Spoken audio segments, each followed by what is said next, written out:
let me start by telling you a story. Some years ago, one of the leading radio broadcasters was interviewing someone about the internet. I'm not going to say his name, but everyone knows who he is. And then all of a sudden, he got really angry and he told his producers, "Get me the guy responsible for the internet."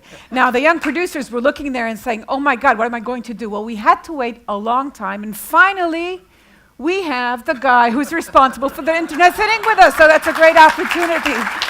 So I am very glad. I think that Vint Cerf is the Abraham of the digital natives, because he is often considered to be the father of the internet. And his CV is so long and filled with all kinds of letters, I don't even know what they mean. But let me just tell you that he was one of the people who co-designed the TCP IP protocols and basic architecture of the internet. And he has received so many honors. The last of them would be the one you received from Queen Elizabeth.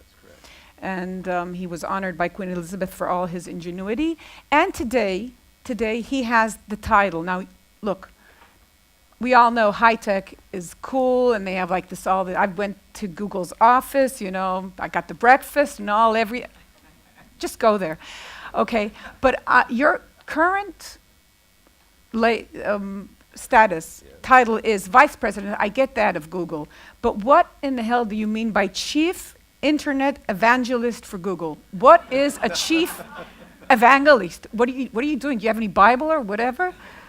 So, first of all, I want to make sure everybody understands I'm not the only father of the internet. Actually, Bob Kahn and I did the original design in 1973, but you don't have things on this scale without lots and lots of people contributing. So this was a very collective activity, and it wasn't just American, by the way. I had people in my laboratory at Stanford University from a variety of countries in Europe, from Asia, and elsewhere. So this was very much a collaborative effort. Even though it was initially funded by the American Defense Department, very quickly the National Science Foundation got engaged, the Department of Energy, NASA, and others. So I want to make sure that you don't overcredit me. The credit I should get, I think, is that I had the good fortune to convince a lot of other people they wanted to do the same thing. This is the Tom Sawyer effect, you know, where you're painting the fence and you offer an apple core and somehow everybody runs and says this, they want to do that. And honest to God, it was a lot of fun, and it still is. So that's point number one. Chief Internet Evangelist. Well, when I was lecturing in Moscow, they didn't understand this either, and I got 4 times asked in public, "Do you believe in God?" Because they thought that, you know, I was a religious evangelist using the internet in order to. So I thought, boy, that was a pretty. That's in Jerusalem when you meet Benjamin Netanyahu. Yeah. Well, he likes the evangelists. I thought about it for a moment, thinking, wow, that was pretty personal. And I said, well, I'm geek orthodox. And they seemed to get that, and it was okay. So I am the geek orthodox internet evangelist at Google. Well, if you mention that you're the geek orthodox evangelist for Google, I just want to point out that you might think that you dressed up especially for us, but you make a point of wearing a 3-part suit with all these internet geeks. Always. You don't stand out for your age. You need also to change your wear. Your dress. I've always thought that I should dress differently than everybody else. So when I was in high school, I carried a briefcase, and I had sports coats and tie and slacks when I wasn't wearing a military uniform. And so I didn't look like the rest of the kids, and that was on purpose. Then when I came to Washington, it was 1976, to join the Carter administration to run the research program for ARPA. And my wife said, we're going to Washington. You need to wear three-piece suits. So we went off to Saks, and she bought three-piece suits. One of them was one of these striped affairs in the hot weather, you know. What do you call them? I forgot the name of the type of material, but it's for warm weather that Washington is known for. So on my first responsibility, seersucker suit. It was a seersucker suit. So anyway, I'm slow. I'm getting old. So anyway, my first task in front of the Congress was to testify on some program that we were doing at ARPA. And I wore my seersucker three-piece suit. And not long after I returned to the office, I got called into the director's office, and he said the testimony was okay. And oh, by the way, they said you were the sharpest dresser that they ever had show up from ARPA. So that sort of cemented the feedback. And from then on, since 1976, I only wear three-piece suits. And I'm afraid if I ever wore something else, it would scare the horses. Let's go back, 44 years ago. All right. Did you understand back then that you were about to change, that what you were inventing, that the collective you, were about to change the world in the way that you did? So, the trivial answer to this would be no, but it wouldn't be true. And the reason, let me try to make this as brief as I can, but it's an important point. First of all, when Bob and I started working on the internet design, we'd already had 4 years of experience with the predecessor system called ARPANET. That network was intended for resource sharing among a bunch of computer science departments that were being supported by the Defense Department to do research in artificial intelligence and other computer science applications. And every year they kept asking ARPA, can you buy us the most recent computer, because we can't do world-class research without that. And even ARPA couldn't afford to buy a dozen of these things every single year, so they said, we're going to build a network and you have to share. By the way, am I going too fast for the translator, or we're okay? Okay, 'cause I realize... Let me tell you something. It's amazing, but no one's using translation, I think. I was the one that was using the translation because... They got all the system for you. Yeah, I have to tell you how much I enjoyed watching the panel before. This isn't the Big Tent, it's a big circus. It's absolutely wonderful. Welcome to Israel. It was fabulous. I mean, Vint, welcome to Israel. That's how we get things done. Well, I loved it. It was just great. That's why we need big companies to buy our startups. Well, otherwise, we won't get anywhere. Yeah, hey, I'm sorry. Big companies buying your startups, I got in trouble from that, from your prime minister about 10 or 15 years ago, the first time we met. I was touting the idea that it was good to see these small companies grow and that they should have venture capital available and that it created wealth and everything else. And he looked at me and he said, well, the problem is they never even get to the IPO. You guys buy them before they get there. And, so I thought, well, okay, problem. To come back to, did we know what the hell we were doing at the time?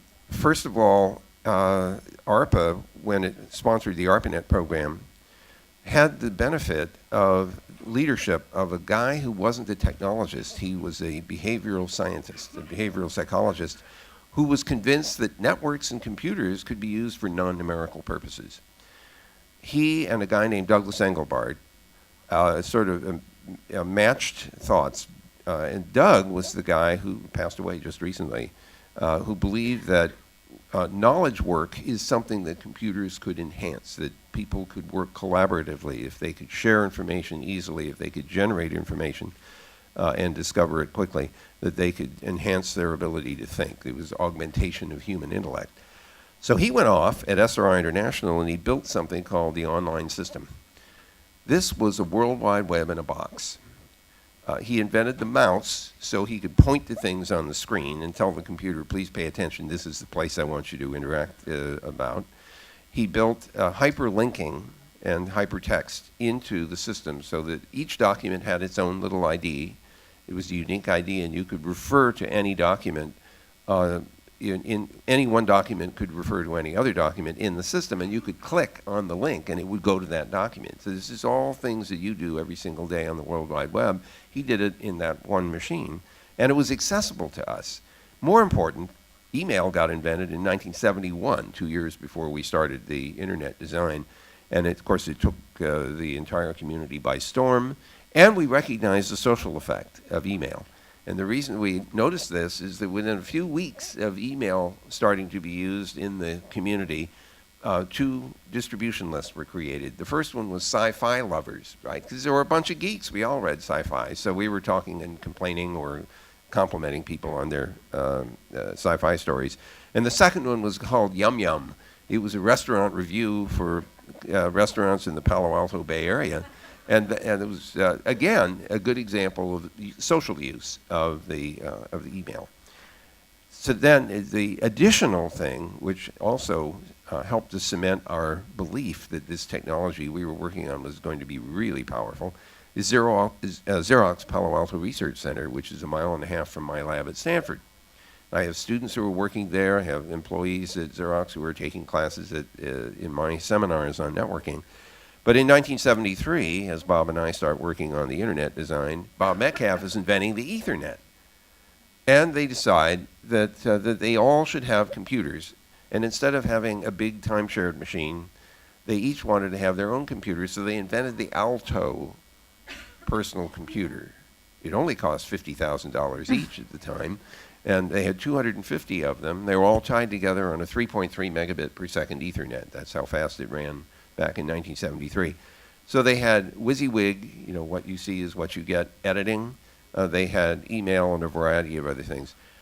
All of that is in front of us while we're starting to do the design of the internet. So we knew if we could figure out how to let an arbitrarily large number of networks be built, if we released the design of the software and said, this is what it looks like, no holds barred, no restrictions, no patents, no other constraints. If you can build a piece of this internet and find somebody to connect to, you should go do that. And we thought it would grow organically, and it did. So in your eyes, it took Mark Zuckerberg too long to come and invent Facebook? Because you're talking Well, like... we're talking 40 years. Yeah. So no, because it took a whole lot of work to get to where we are. The first 5 years was 4 iterations on the design of the protocols themselves. Now we're satisfied with them by 1978, and now we start implementing them on dozens of operating systems, because there were lots of them back then. By 1983, actually by early 82, we told everybody who was part of this environment, we're going to force you to use the TCP/IP protocols. This wasn't a gaggle of people saying, oh, this is wonderful, we're all going to adopt it. It was more like, why the hell should we do that? The ARPANET stuff works. And I said, oh, well, look, it's easy. If you don't implement TCP/IP by January 1, 1983, I'm not funding your research next year. Oh, okay, well, we get that point. So we forced it on them. And that's 1983. It isn't until 1988 that we start to see commercial interest in this stuff, in the construction of routers. No commercial service, just routers. And it was sort of obvious. This is Cisco Systems, for example, coming, again, out of Stanford University. It was amusing, because the way we built routers back then was to find a computer and a graduate student. You wrap the graduate student around the router, or around the computer, and it turns it into a router. But we were running out of graduate students for that. So Cisco, very smartly, goes and builds boxes that they can sell to the academic community that are also buying workstations and Ethernets. Then somebody comes along and, well, actually, here's what about commercialization? Up until 1988, no one in the commercial sector, the private sector, was allowed to use the internet. It was all academic and military research. By the way, could have it been invented by, is it something, the internet, we're talking about that the private sector could only do things that the government couldn't do. Is an internet the opposite example? Could it have been invented by a commercial company? No. Or this is something that No. only academia and the Defense Department could invent? Okay, so I'd like to say no, but in all honesty, the Xerox PARC guys were doing networking. They did Xerox Network Systems. They did PARC Universal Packets. And they decided to keep it proprietary. Big mistake. Meanwhile, the government, ARPA in particular, says, I will continue to support this research for 21 years, from 1969 to 1990. The persistent support for the research is what allowed this to get out there. Our ability to release it publicly without any proprietary interest, which is pretty amazing when you think about it. Yeah, It's it 1973, it's the Cold War, and we're releasing this technology to everybody? How could we do that? Well, of course, the answer is we didn't ask for permission. We just did it. And then nobody noticed, so it was great.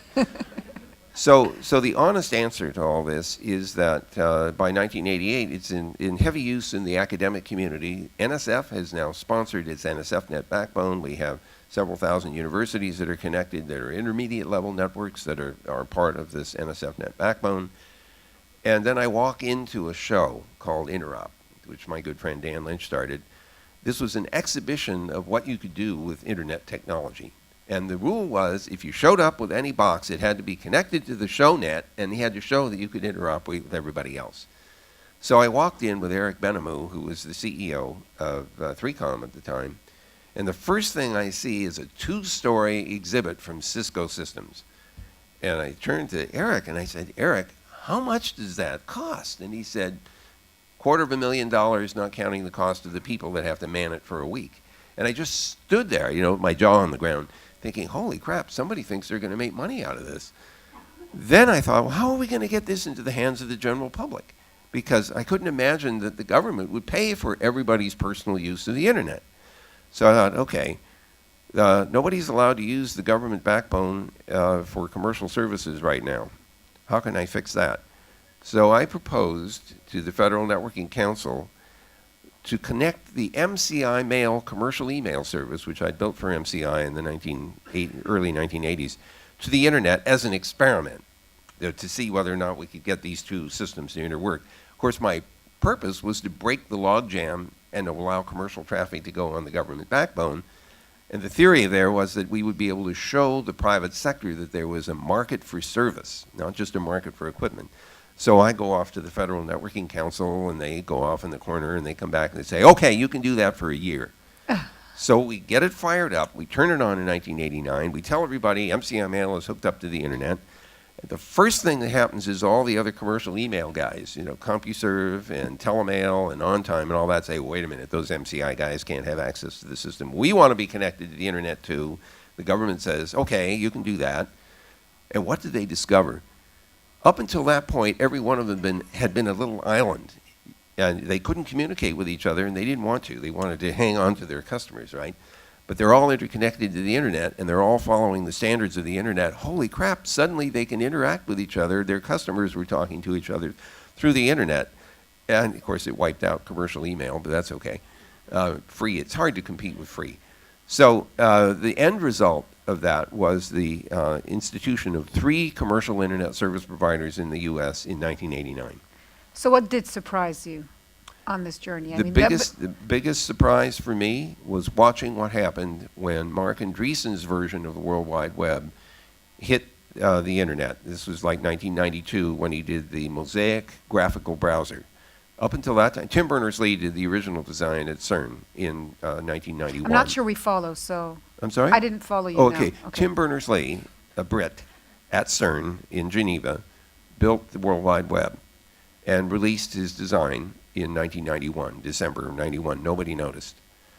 Then Mark Andreessen and his sidekick, Eric Bina, at the National Center for Supercomputer Applications, see, I didn't use the acronym.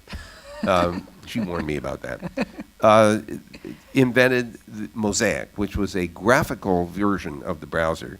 Suddenly, the internet turns into a thing like a magazine. There's pictures in it. There's, even eventually, video and sound and everything else.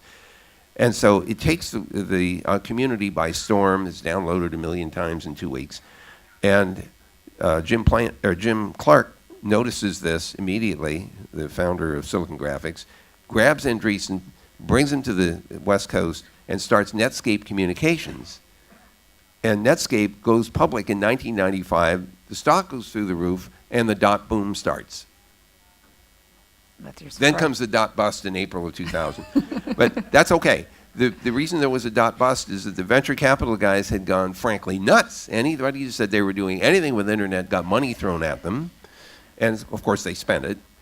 But they didn't know the difference between revenue and capital, so they ran out of capital, and then they wondered what happened. And so, then... Yeah. So that leads me to the next question. I'm sorry that I made such a long answer to your very reasonable question. I'm just here to, you can tell I'm having fun. You're doing a good job. That's what we're here for, right? Right, exactly. We're just here to pass time till dinner. And they feel they had a useful time. So my next question is, okay, so you weren't surprised actually that we got so far, but the question we got here, but have we gone too far? Too dependent, spending too much time. We were hearing the concern of our member of Knesset. Is there a point of going too far with this revolution? So the answer is probably yes, but I do want to come back to just one thing. You said what surprised you. The thing that surprised me was not the World Wide Web. We'd seen that with Engelbart. What surprised me was how eager people were to share their knowledge on the net without any expectation of compensation, period. Avalanche of content. In fact, there was so much content that we couldn't find it, And that's why we needed search engines, and things like Alta Vista came along, and Yahoo and Google and Bing and all these others. So the thing that surprised me more than anything was this great desire we have to share our knowledge, because the feedback we get that our information was useful is so positive. That surprised me. Okay, now, what about overuse? It's entirely possible, and I feel that way sometimes when it's midnight and I'm doing another email, who's in charge of this thing? But I want to challenge the argument that we've lost the personal here. I don't agree with the conclusion, and although I don't disagree that it's possible and it happens, so we're not in complete disagreement. But I want to reinforce the remarkable ability of this technology to maintain social contact. I travel 85% of my time. My family is scattered all over everywhere. I rely on things like instant messaging, email, Google Hangouts, and other kinds of video conferencing to stay in touch with my family and my friends. I have 16,000 people in my Rolodex, and I believe that I interact with more of them through these media than I could possibly have interacted with them face to face. And so for me, these technologies are actually reinforcing my personal friendships and not destroying them. But I accept the idea that if somebody crawls into a room and hides in the room and never has any contact with anyone, never shares a meal or anything else, that's not good. But I don't believe that these technologies are completely dehumanizing. But yesterday I was working in the study, and I heard, and my mother was at my house to help with my kids, and I hear my son, he's 11, almost 11, saying, "Now you press Control C, now Control P, now Control C." Now, so I went to see what he was doing. He was basically doing his homework, and he wanted my mother to understand that she has to cut and paste. Cut and paste. And I know that with one of your conversations with Henry Kissinger, he was very worried about the fact that it's making everyone very superficial. It's making us be accustomed to looking something up, getting just some basic information and going on, and not looking for deeper information. So do you think that in a way the internet is making us lazy Or stupid? Superficial? Cut and paste. Let me give you a little metaphor. It's 3000 BC, and you're the keeper of the history of our little society, and so you're the storyteller. And somebody comes along and invents writing, and your reaction is very negative because now we don't have to use the storyteller anymore. We can write things down. Tell me, it's the story of my life. I'm working on the media now. You know what you've done to my job? Can you imagine? Yeah, it's tough, isn't it? It is tough. Transition times are tough. All right. So I'm going overboard here. Look, it turns out that we do find ourselves satisfied with a smaller quantity of information than a book. I mean, Henry was unhappy about the fact that you write 700-page books and people are reading 2 paragraphs, and he wants them to read the whole book, damn it. They didn't read it before the internet either. It just told them it was a great book. That may very well be. Actually, let me challenge, we had a very interesting debate about this. I challenged him on the following point. Google's ability to find the books that have content that's relevant is one of the most important tools I can think of. And if I can pull up the 2 most relevant paragraphs in the book for the thing I'm currently interested in, this is really powerful. And if I'm deeply interested, if I need to find out more, I have access to the book. So I accept that there is this potential hazard, that we're satisfied with too little. But I will also argue that those of us who want the deeper information can find it better now than we ever could before. I don't know about you, but I stand in front of my bookcase and I have several thousand books.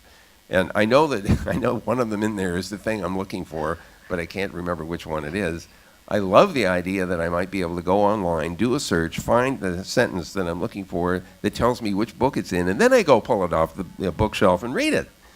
So I'm not willing to accept that this is either dehumanizing or making us stupid or anything else. What it's actually doing is making us find information that we might never have found before. So that's one side of the story. There's one other. Some teachers used to complain to me that students come to class with their laptops and they're looking on the net while the teachers are lecturing and they don't like it. And I thought, well, what are the kids doing? Facebook or something? They said, no, they're actually searching for the stuff that the teachers are lecturing on, and then they're challenging the teachers. And the teachers didn't like the fact that they were getting challenged. And I thought, wow, I mean, you just succeeded in getting the kids to go look for information to either validate it or not. And I said, let's take advantage of this. Why don't you give them an assignment? Pick 10 web pages, I don't care which 10 they are, and ask the kids to go off and verify or analyze the quality of the content on any one of the websites or pages that she has assigned.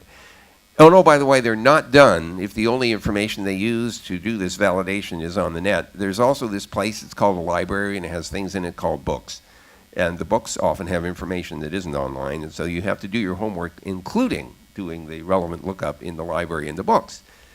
That's how you take advantage of a situation like that and turn it around to something constructive. But do you agree that if there is a price, the price is the loss of the right of privacy? Privacy is something that we have lost in a way. I think that from my generation, it's something that we feel we have lost it, and the younger generation have found a way to go above it and saying, you're not going to give us privacy on the net? We don't want privacy. We're going to tell everyone where we are. I still don't get the concept, I'm sorry, but that they check in. Why would you want someone to know where you are at every given moment, but they check in? So, but at the end of the day, you have privacy. It's not just giving it up. We see what governments are doing, with filtering our information. This is the major price. Did you think that would happen too? Well, I couldn't know. I'm not sure that I would have predicted exactly this, but can I ask, have you ever lived in a small town? You ever lived in a kibbutz? No, I come from Jerusalem, but Jerusalem was a small, and now I live in Tel Aviv, which is... I lived in a little town in Germany. It had 3,000 people in it back in 1962. Nobody had telephones. You had to go to the post office to make a phone call, right? The postmaster knew who was calling who because they placed the calls, and he could see all the letters going back and forth. And with 3,000 people in town, everybody knew what everybody else was doing. Now, so much for privacy. The privacy But then they moved to the city. Well, now this is a really important point, and I accept this, but I'm going to use this is jujitsu, right? You take the momentum of the other person and you use it to smash them into the wall. The city is a side effect. The city is a side effect of the Industrial Revolution. Privacy is actually a reflection of people thinking that they are anonymous. And so in the big city, people thought that they were anonymous. Now they're less anonymous than they were before for a lot of different reasons, and it's not just the net. I mean, I live in London right now. I'm told I'm seen 50 times on closed-circuit TV. So anonymity may have actually been a funny artifact of the big urban concentrations, and now we're back to what it was like living in a small town or a small village or in a small circle, a small society. I'm not. When we were anonymous, we could be free with our thoughts. And I think one big problem is that when everyone is monitoring your thought and knowing exactly what you're doing, then you tend to be more conformistic. Well, actually, I think that's right. If everybody thinks somebody is looking, you're likely to modify your behavior. Some people argue that's a good thing, that the modified. I mean, if they want to control their public, but well, if you want or even if they believe. I'm not necessarily arguing this point, but there are some people who say that if you believe that you will be observed, that you will behave better than if you are not observed. This is the argument that says anonymity is a bad thing. I don't agree with that. I think anonymity is an important element. I don't believe that everything we do should necessarily be anonymous. And if you and I are conducting a business transaction, I sure as heck want to know who you are and how do I contact you if the contract terms are breached. But that's the extreme case of needing to know who the other party is. On the other hand, if it's just a random question like, does anybody know how to make a souffle, and you happen to respond to that, it isn't necessary for me to know who you are. It's only important that But you're not afraid that governments would use the fact that they know everything, governments and corporations, that they can actually know everything. Even Merkel isn't safe. So. Well, can we distinguish corporations and government for just a minute? Sure. Because I think those are not the same thing. Some people are concerned that somehow Google knows everything you do. You have No, all but your they can email sell in that that, system. But we don't share any of that information with anyone deliberately. We've discovered recently that apparently we have inadvertently shared, the information has inadvertently been shared with government agencies that we didn't know were sharing it. By the way, it ain't just the U.S. But we're really unhappy about this, and so we're putting a lot of crypto into the system that wasn't there before. We're encouraging everybody to use two-factor authentication to strongly authenticate access to their accounts and minimize the possibility of passwords being compromised. So I don't mean to make fun of the desire to have some privacy, but I think it's going to be very hard to come by in the society that we live in now. Ironically, 100 years ago when Kodak introduced the Brownie camera, this first time it was a small consumer size camera instead of the great big thing with glass plates and everything else. You can't imagine what the headlines were like. People were going to the beach and they were taking pictures of people at the beach with the Brownie cameras. And, you know, they were going to ban cameras on the beach and everything else. Well, eventually we established social conventions for the use of those kinds of technology. What I think, honestly, is that the technology has gotten ahead of our intuition for social conventions, and that we're going to have to catch up. We'll have to decide how these technologies should be used, and we'll have to agree on what's socially acceptable and what isn't. And eventually we'll get there. I'm optimistic about this. I'll give you a trivial example. You know, when you're walking towards somebody else on the sidewalk, in all the societies I've ever encountered, usually you just get out of each other's way because it's so convenient. But you can imagine a situation where you confront each other and the other one has to get out of the way. We don't do that because we adopt these social conventions and make life a little easier. I think that's where we'll end up with all this technology, but we ain't there yet. That's interesting. I want to just touch one more topic because we're in the Middle East now. It doesn't seem like this, but we are in the Middle East. There were a lot of talks about the place and the part the internet and the social media played in the changing of the Middle East, of, you know, Tahrir Square and Tunisia. And do you think that it was do you think that there was such a crucial factor for the internet and the social networks in these uprisings? So I think the answer is yes, that the technologies were very, very effective in helping people organize, and I think we can't disagree with that. I think that the will to revolt was there and would have been there and would have been pursued anyway. Again, not knowing exactly what the outcome would be. Certainly the organizing capacity of some of the social networks helped that. But this actually taught me a very different lesson than the one that you were touching on. It's very clear that the groups of people that participated in these uprisings and revolts had a common objective. In the case of Egypt, it was to remove Mr. Mubarak. In the case of Tunisia, it was to remove Abazzin. In the case of Libya, it was to remove Gaddafi. The groups of very disparate people wanted the same objective. They used everything in the technology world they had to in order to accomplish that objective. There's one little problem.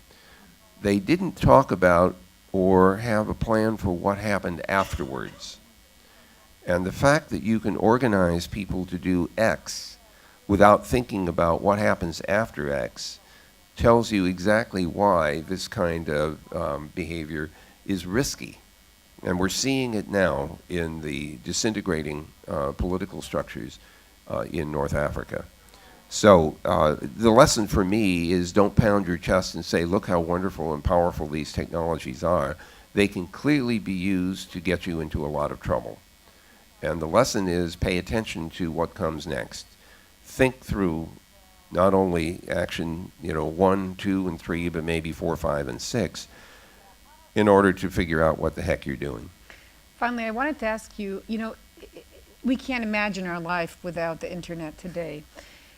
Are you working on something new? Yes. Let's see, how much can I tell you? Actually, I Or would- that's just no, you can only have one, life changer in a generation. No. This stuff is hypergolic. That's a word that means it's self-igniting. Here's what's going to come. First of all, you all have mobiles. So we know that radio's become very important. It has spread internet to places where it couldn't have gone before because the costs have come down. The bandwidths are going up. There's more and more opportunity for real-time interaction, conferencing, hangouts on air, and all this other stuff. The Internet of Things is upon us. All kinds of appliances will be part of the internet environment. It will mean that we can manage them better. Our mobiles will replace those damn infrared controllers, that don't have batteries running in them when we finally figure out which one to use. If you're like me, you have all these entertainment boxes and you fumble around for a while and you get the controller and it doesn't work because the battery's dead. They'll all be on the net. Your mobile will take care of that. The next thing is that you'll be able to go to a website and say which movies you want to watch and which music you want to listen to, and it'll automatically configure all that stuff for you. That's an opportunity for a third party to set up a business, by the way, thanks to standards. So the Internet of Things is coming in the house, in the office, in the car, and on our person. Will be more, you talk about monitoring, our bodies will be monitored, and that will be a good thing because we'll be able to catch problems with our physiology earlier than we could if we only visit the doctor once every 3 to 6 months or only when we're sick. So that's on its way. The Google Glass idea is another really powerful one because it brings the computer to the world you live in. It sees what you see and it hears what you hear, and it becomes a participant in your context. You can talk to it, ask questions, and ask it to tell you what you were seeing. So Is that a matter of 5 years, 3 years, when we'll be well, walking around with we hope glasses? to go into commercial operation with the Google Glass next year. So that's a next year thing. I should have turned this thing off. It's talking to itself. Yeah, it is. in Hebrew, which is even more interesting. It's a golem. So you're going on Okay, the so- market next year? Yeah, we'll so be- you we'll- think like if we'd meet in 2 years, everyone would be with glasses? I don't know. It depends on what people find useful about them. I've been using them for a while, and I found it remarkably convenient. First of all, if I get lost, I can say, how do I get there, and it shows me how to get there. It doesn't block your vision. It's literally above the right eye right now. Do you get it in colors? Because Oh, yeah, you get color. match your, we wanted to. Yeah, it's a color display. And it's also nice that it takes pictures when you ask it to, not all the time, as a reminder of where were you. And the images don't get shared with the public; they just get shared on your local Google Plus site. So that's all there. And then there's the interplanetary stuff. So this started 15 years ago with the Jet Propulsion Lab when we were trying to figure out how do we improve networking for space exploration. Because up until that time, 1998, it was all point-to-point radio links. And we were imagining a time when we would have multiple spacecraft in orbit around planets and on the surface of the planets moving around. We thought we need a network so they can communicate. So 15 years ago, we started designing the protocols that would be needed for interplanetary communication. Well, it took us 5 or 6 years to get through the basic iterations in design and testing. It's now operational between Earth and Mars, the International Space Station, and the Epoxy spacecraft, which is in orbit around the Sun. And the next step after that is the design of a spacecraft to get to the nearest star, Alpha Centauri, within 100 years. And that project is sponsored by ARPA. So there's a team that's working on the design of propulsion. I know, time's up, so we should stop. Anyway, watch this space. We'll stay with the glasses. Yeah, watch this space. We will be, on our way to Alpha Centauri sometime in the next 100 years. Vint Cerf, we could have gone on, and it was really a great privilege for me, and I'm sure for the audience, to have had the opportunity to meet you and to have you share your thoughts with us. And I will tell Razi Barkai, the radio broadcaster, that I did finally meet the guy responsible for the internet. So thank you very much, and I'm sure that.